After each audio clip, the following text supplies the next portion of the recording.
playing games together, but he was surprisingly bad at them. He died a lot.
On the way back from Lewis's funeral, my mom told me to start packing.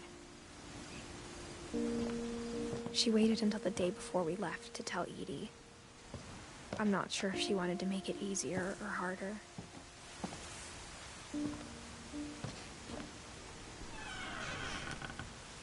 I wish we'd stayed.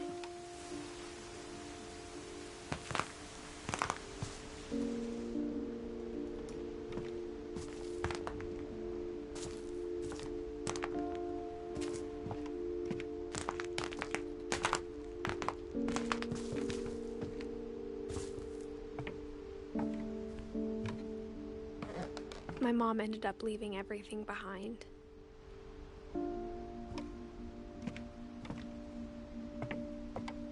What happened that night had been coming for a long time. Maybe it should have come sooner.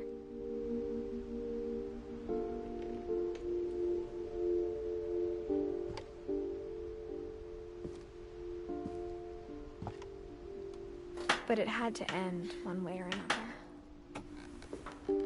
All that's left now is to tell you about that last night.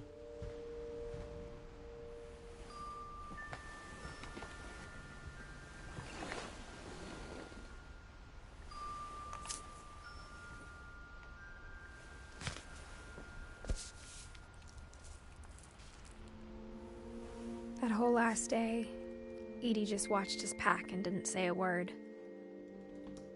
Until supper, when she raised her glass and said, "To our final night together, and all our final nights apart." Grandma, you know what I said about alcohol. Some of your medications are very Edith, specific. I left a present for you in the hallway. Why don't you go open it? The grown-ups have to argue now. I'm sorry, you're right.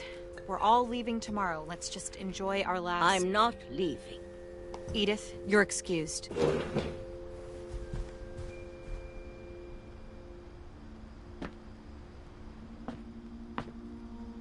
The power had been shut off that morning, but Edie always had plenty of candles. When my mom sealed the library, I don't think she knew about the other entrance. Or that Edie had a key to it.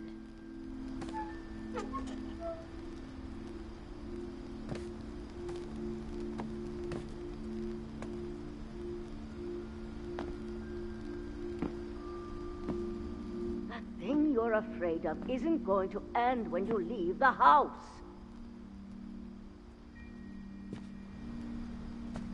Edith has a right to know these stories. My children are dead because of your stories.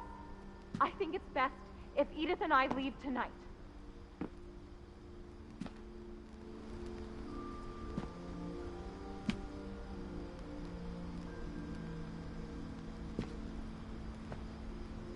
We'll have the nursing home send a van for you in the morning, okay?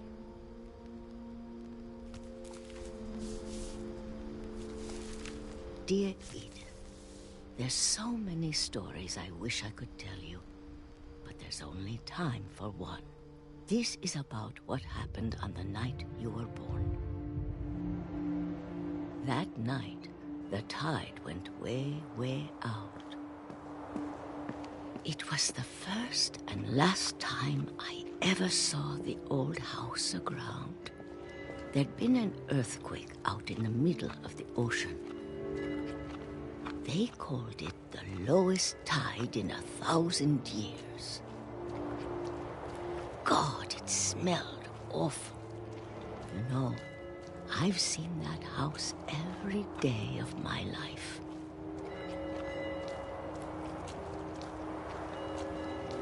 But I never thought I'd go back to it. When the fog rolled in, I lost my way.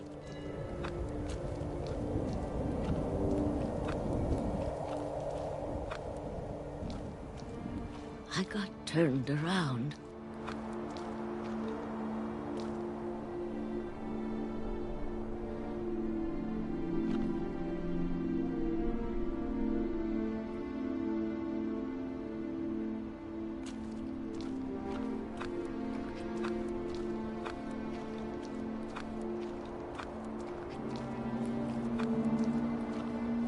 I started seeing things.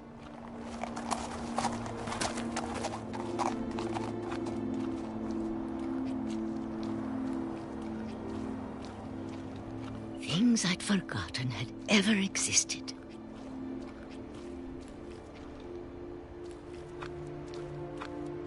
But when I saw them, they felt like old friends. That night, a lot of things came back to me. Or maybe I came back to them.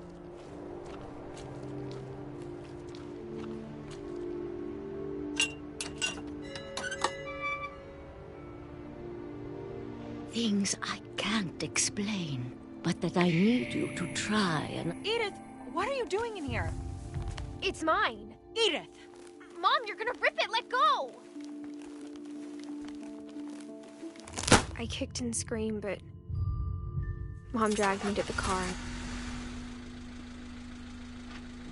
I never saw Great-Grandma Edie again. The next morning, the van came to pick her up, but she was already gone.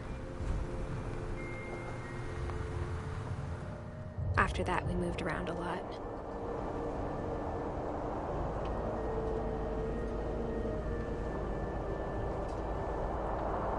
We both tried to make the best of it.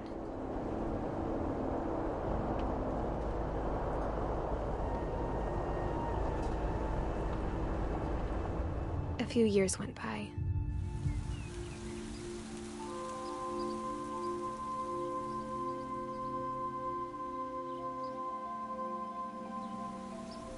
My mom didn't like to talk about it. But she started getting sick a lot. The rest happened pretty quickly.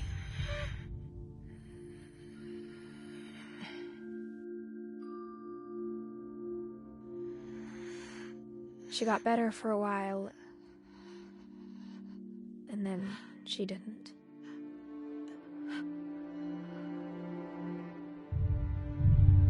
And then I was alone.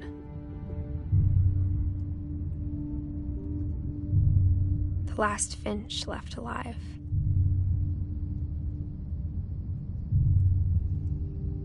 Until I found out about you. I'm still not sure what to tell you about all this. If we lived forever, maybe we'd have time to understand things. But as it is, I think the best we can do is try to open our eyes. And appreciate how strange and brief all of this is.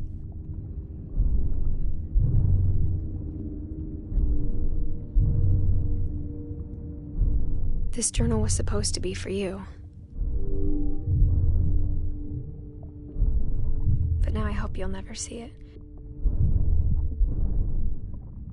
I just want to meet you and tell you all these stories myself. But I guess if you're reading this now,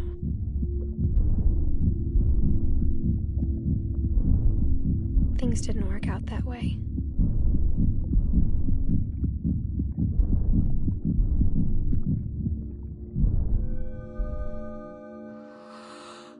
This is where your story begins. I'm sorry I won't be there to see it.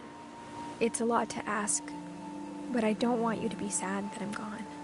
I want you to be amazed that any of us ever had a chance to be here at all. Good luck.